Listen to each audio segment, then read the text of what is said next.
નવરાત્રિના પવિત્ર તહેવારને પાલ ગ્રામ સ્થિત પટેલ ફળીના લોકોએ ભક્તિભાવ અને પારંપરિક રીતે નવરાત્રિની ઉજવી છે. અહીં 100-125 વર્ષ જૂના કામેશ્વર મહાદેવના મંદિરમાં આદિશક્તિની ઉપાસના કરવામાં આવી છે. ઢોલક અને તાલીઓના તાલે લોકો ગરબા ગાઈને માતાજીનો આશીર્વાદ મેળવતા હોય છે. નવરાત્રિ એ હિન્દુઓનો પવિત્ર તહેવાર છે. આ તહેવાર સમાજના બધા જ વર્ગના લોકો માતાજીના ગરબા ગાઈને આનંદ અને ઉલ્લાસથી ઉજવે છે. નવરાત્રિના તહેવારોમાં પ્રાચીન પ્રણાલી પ્રમાણે શેરીઓમાં ગરબા ગવાય છે. એવી જ રીતે પાલગામની દરેક શેરીઓમાં ગરબા આનંદ અને ઉલ્લાસથી ઉજવાય છે. પાલગામની અંદર અંબા માતાજી મંદિર, રૂપા માતાજી મંદિર આવેલું છે. પાલગામની પટેલ ફળિયામાં કામેશ્વર મહાદેવનું મંદિર છે, જે 100 થી 125 વર્ષ જૂનું છે, જેમાં આદિશક્તિમાં જગદંબા જે શિવશક્તિ છે તેનું પણ સ્થાપન થયેલું છે.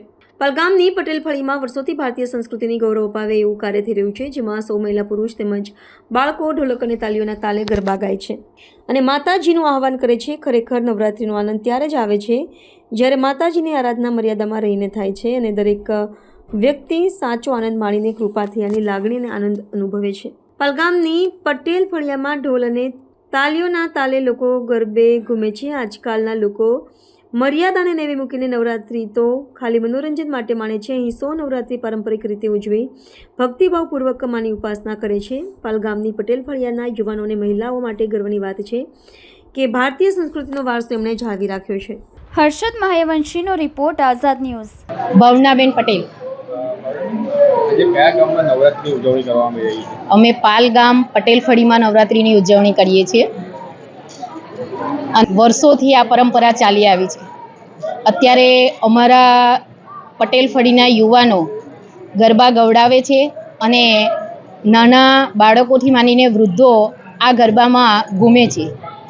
આ ગરબા ગાવાનો મેઇન તથ્ય એ છે કે આપણી ભારતીય સંસ્કૃતિ જળવાઈ રહે અને એ પરંપરાગત પ્રણાલી જળવાઈ રહે એ માટે આ ગરબાઓ અત્યારે યુવાનો ગાઈ રહ્યા છે અને ઢોલક અને તાલીઓના તાલમાં બધા ઘૂમી રહ્યા છે. કેટલા વર્ષોથી આ નવરાત્રિની ઉજવણી પાલગામમાં? નવરાત્રિ એમ કહેવાય કે વર્ષો પુરાણા બાપ દાદાઓના જમાનાથી આ નવરાત્રિનું પર્વ ઉજવાઈ રહ્યું છે. પાર્થ પટેલ. પાર્થભાઈ, કયા ગામના વતની છો અને નવરાત્રિના પર્વ નિમિત્તે આજે ક્યાં ગરબા ચાલી રહ્યા છે? આ નવરાત્રિના પર્વ નિમિત્તે તમે પટેલ ફળી પાલગામ યુવક મંડળમાં તમે હાજરી આપી છે. આજે તમે જોઈ રહ્યા છો કામેશ્વર મંદિર, જે 150 વર્ષ પુરાનું છે અમારું મંદિર, ને એમાં અંબા માતાની મૂર્તિની બી સ્થાપના કરવામાં આવેલી છે. ને વર્ષો થયા ત્યારથી પરંપરાગત રીતે અમારી પટેલ ફળીની મહિલાઓ દર 11સને દિવસે ભજન ગાઈને ભારતીય સંસ્કૃતિને ગૌરવાન્વિત કરવાનું કામ કરી રહ્યા છે એ લોકો. ને અમારે અહીંયા વર્ષોથી આ પ્રાચીન રીતે ઢોલક અને તાલીઓના તાલે યુવાનો, મહિલાઓ, વૃદ્ધો, બાળકો 5 વર્ષથી લઈને 60-70 વર્ષના વૃદ્ધો પણ તાલીઓ અને ઢોલકના તાલે જ ગરબા ઘૂમે છે. અને યુવાનો આપણે જોયું હશે કે યુવાનો ગાઈને જ ભારતીય સંસ્કૃતિ પ્રમાણે ગરબા ઘૂમે છે રેગ્યુલર એમ. એટલે અમારે અહીંયા સનાતન ધર્મને સાંસ્કૃતિક પરંપરાને જાળવી રાખવા શેરી ગરબાનું મહત્ત્વ સમજાવવા માટે કન્ટિન્યુ પ્રયાસો કરવામાં આવી રહ્યા છે. કેટલા વર્ષોથી નવરાત્રિની ઉજવણી કરવામાં આવે છે? નવરાત્રિ તો આમ તો 150 વર્ષથી ચાલી આવેલ છે અહીંયા પાલગામમાં.